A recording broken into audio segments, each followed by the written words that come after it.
গাজরের হালুয়ার সবচেয়ে সহজ এবং মজার রেসিপি এটাই। বিশ্বাস করবেন কিনা জানি না, এটা তৈরি করতে আমার মাত্র 15 থেকে 20 মিনিট মতো সময় লেগেছে। আমি একটু ভিন্নভাবে গাজরের হালুয়া সবসময় তৈরি করে থাকি, যেটা কিনা খেতে হয় অনেক অনেক মজার। আমার রেসিপি দেখার পর কেজির কেজি গাজর গ্রেট করে হালুয়া করার কোনো দরকার নেই। সবচেয়ে সহজ পদ্ধতি আজকে শেয়ার করব, ভিডিওটি দেখতে থাকুন।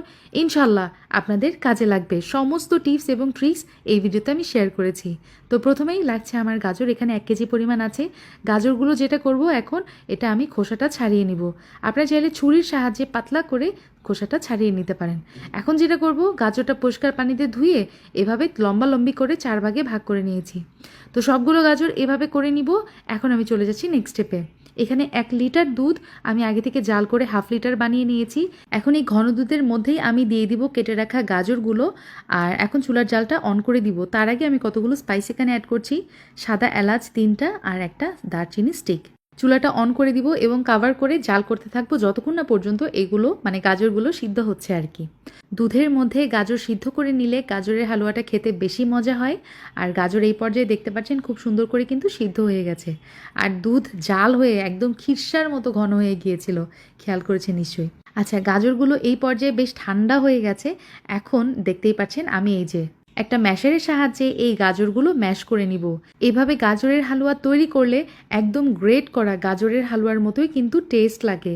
একটু দানা দানা থাকবে, চাঙ্ক থাকবে, এটা খেতে বেশি মজা লাগে আরও। এখন তাওয়ার মধ্যে আমি সেই স্পেশাল ইনগ্রিডিয়েন্টটা তৈরি করে নিব, যেটা আমি সবসময় গাজরের হালুয়াতে ব্যবহার করি।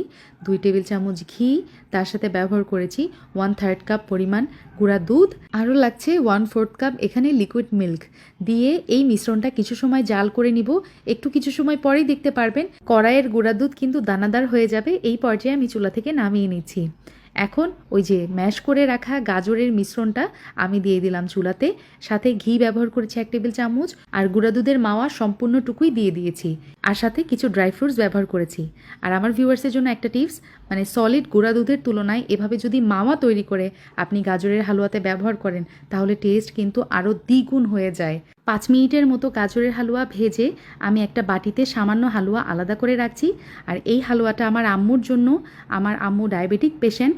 আপনাদের বাসায় যারা ডায়াবেটিক পেশেন্ট আছে তাদের জন্যও কিন্তু হালুয়া এভাবে আলাদা করে রাখতে পারেন। পরবর্তীতে বাজারে যেই ডায়াবেটিক সুগার কিনতে পাওয়া যায় সেটা হালুয়ার সাথে মিলিয়ে নিলেই হয়ে গেল। আচ্ছা, যেই হালুয়াটা কড়াই ছিল আমি সেখানে 1/3 কাপ মতো চিনি অ্যাড করেছি। আপনারা আপনাদের টেস্ট অনুযায়ী চিনিটা অ্যাড করার চেষ্টা করবেন। কিছু সময় জাল করে চিনির পানিটা যখন টেনে আসবে, এই পর্যায়ে ঘি অ্যাড করেছি 1 টেবিল চামচ। এখন নাড়াচাড়া করে একটু হালুয়াটা ভাজা ভাজা হলে চুলা থেকে আমি নামিয়ে নিয়েছি।